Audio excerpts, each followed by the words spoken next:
Hello again, everyone. Today we continue with the Law of Renewal from the Teachings of Christ by Torquem Sardarian.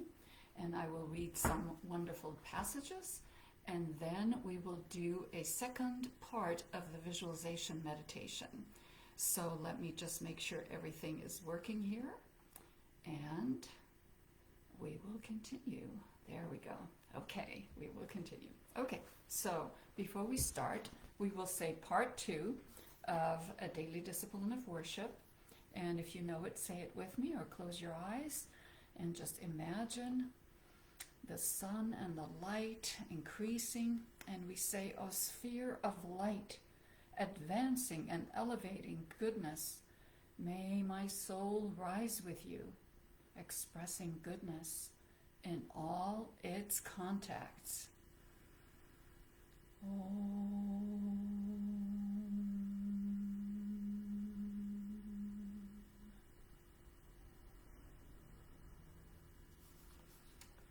So as you remember from last time, we started with chapter 13, 8 Energies of Christ, the Law of Renewal.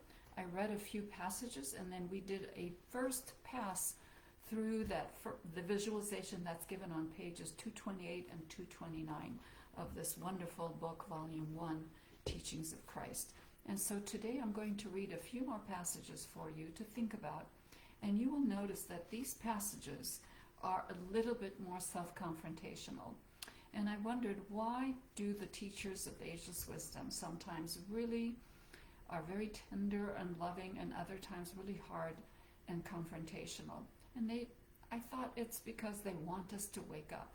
And this is that wake up 2 pages that Torquem writes in this chapter that I really resonated with, and I wanted to share it with you. So let me start reading for you, starting on page 230, going to 231, 232. So he says, "If you do not renew yourself, you become the victim of your past." How many times during the day we are victims of our past? These are heavy, heavy statements, and I chose this for this time of the year because it is the end of the year and we face the end and renewal. And so I wanted to bring us to some ideas about how to renew ourselves. All of us need this advice and wisdom. When you become the victim of your past, he says, you are dying, because the past is moving, and we're staying with it and not with the renewal, the process of moving forward. You cannot renew yourself because the past buries you, and we see this. The future gives you resurrection. And the whole teaching of Christ that Torquem emphasizes in these 4 volumes is the resurrected Christ, that he was able to resurrect himself. The past buries you. To get rid of the past. And what is the past? It is your hatred, your anger, your vanity, your self-love, your identification with stupid values, all kinds of things that you have in your mind and in your feelings. You are going to bury your past and resurrect yourself higher, renew yourself. That is the whole message of Christ. So when we look at the message of Christ as a great avatar of renewal, that's what Torquem is saying. Christ was called the new man, and he said that the old man must die. If you do not kill the old man, you cannot be a new man. This is so important. Now from here it gets a little bit more self-confrontational. If you see the problems of the world, the problems of the families and individuals and groups, there is one problem, the basis of the problem. They are stuck to the past. Don't we want to resurrect the past, the way we were, the way things were? And we are nostalgic about that, and that's what makes us sad. And instead of renewal, we start retrogressing. If you are stuck to the past, you cannot progress. This is so true. That is the law of renewal that Christ brought. Sometimes we see our life just full of debris. And what is the first thing you need to do? You need to get rid of the debris and look at the ground and rebuild on clean, stable ground with new materials. That's what this is about, the way I see it. He continues, you are going to renew yourself, and he keeps saying this over and over. To renew yourself, you are going to do something painful. You are going to not like yourself.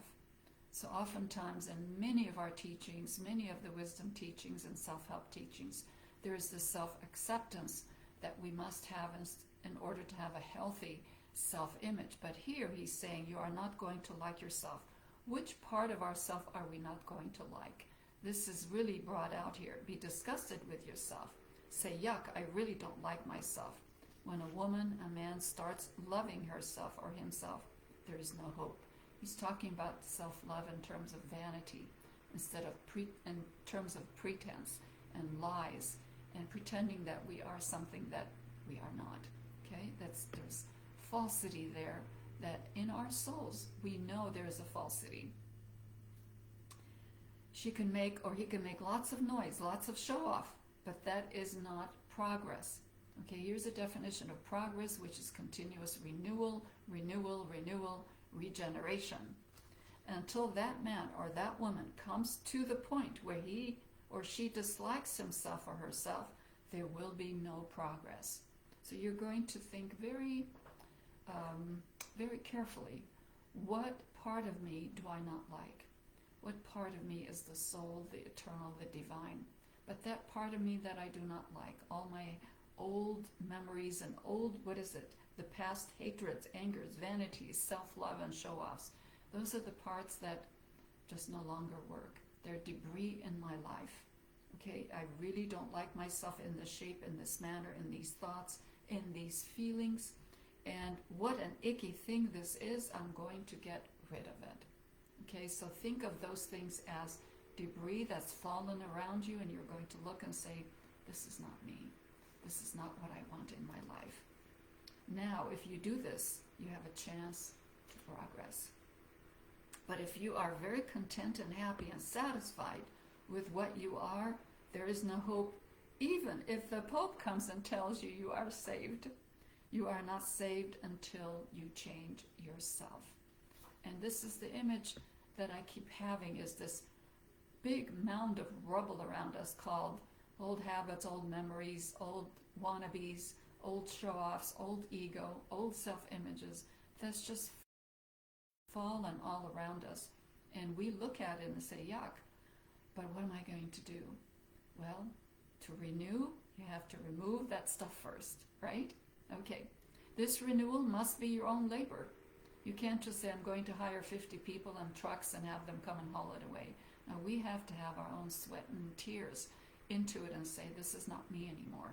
Because in saying, this is not me anymore, you are really affirming who you want to be.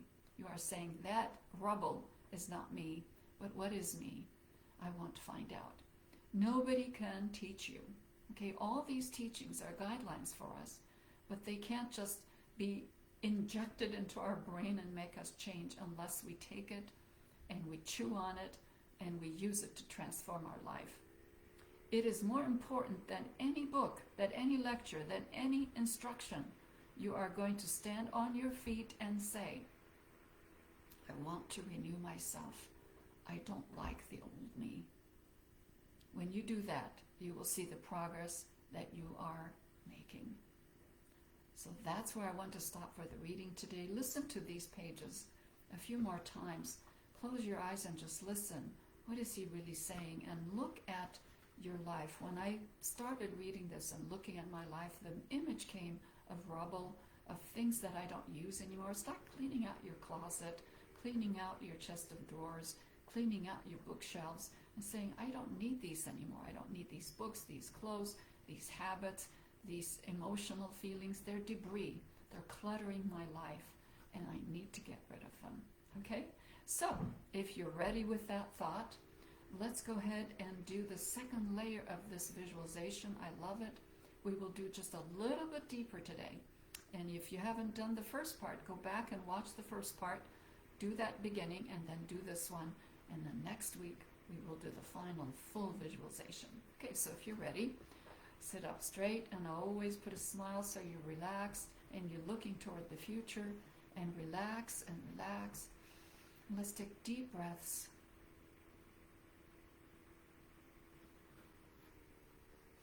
And before we do the meditation, I'd like to read for us one more time that daily discipline of worship, and you can say it with me. Always prayer, preparation puts you in the right mood so that you do not do the meditation and visualization with an old video playing in the background of your mind, and they're juxtaposed on what you are doing new and the old. You have to put that old aside.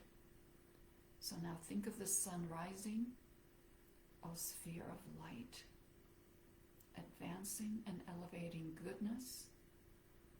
Let my soul rise with you, expressing goodness in all its contacts. Stay focused and imagine a big star in the sky, the big sun, and see a beam of light coming to your forehead. And the first thing, we're going to clean our mind. Repeat after me. May the light of God purify my mind. May the light of God purify my mind. May the light of God purify my mind.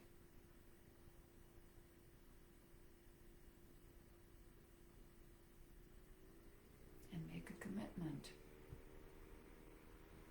to clean and purify the mental debris that you find yourself in. Start sweeping them away with that light.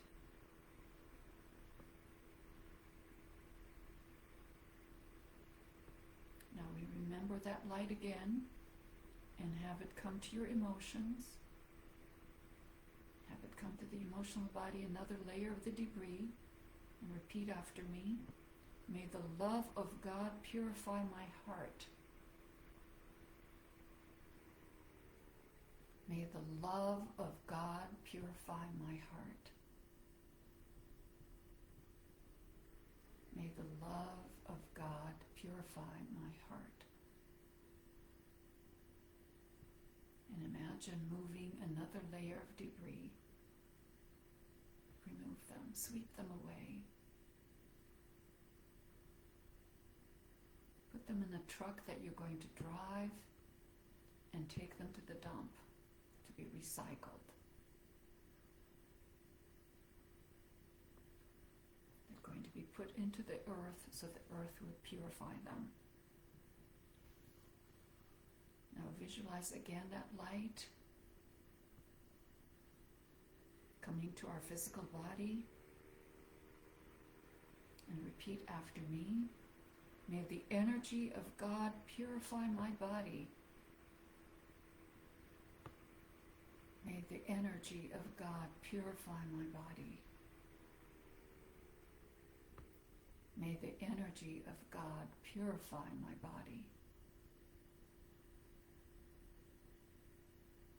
And you're going to see more debris, and you're going to pick them up one by one.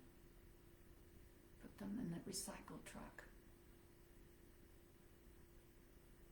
And slowly, slowly, you are going to see the field of your life, clean and pure.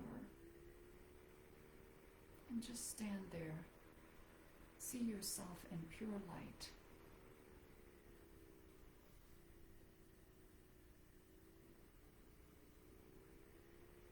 Take a deep breath and repeat after me. Imagining yourself standing in that clean ground, full of light, radiating outward, the flame of the great presence in me. Let me stand as a radiant fire of righteousness today and during the days of my life. Let me think, act, and speak in the spirit of righteousness.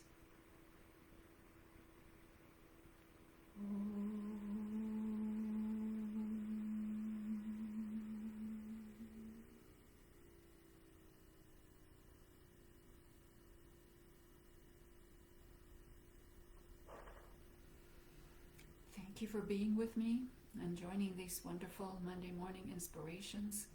So this week, if you find yourself on that field where your life is and it's recluttered again, full of debris, do this meditation visualization one more time and just imagine yourself removing them one by one.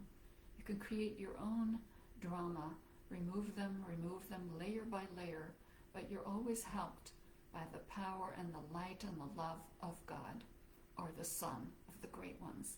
Okay, thank you so much for being with me. Have a great week, and I'll see you next time. Bye for now.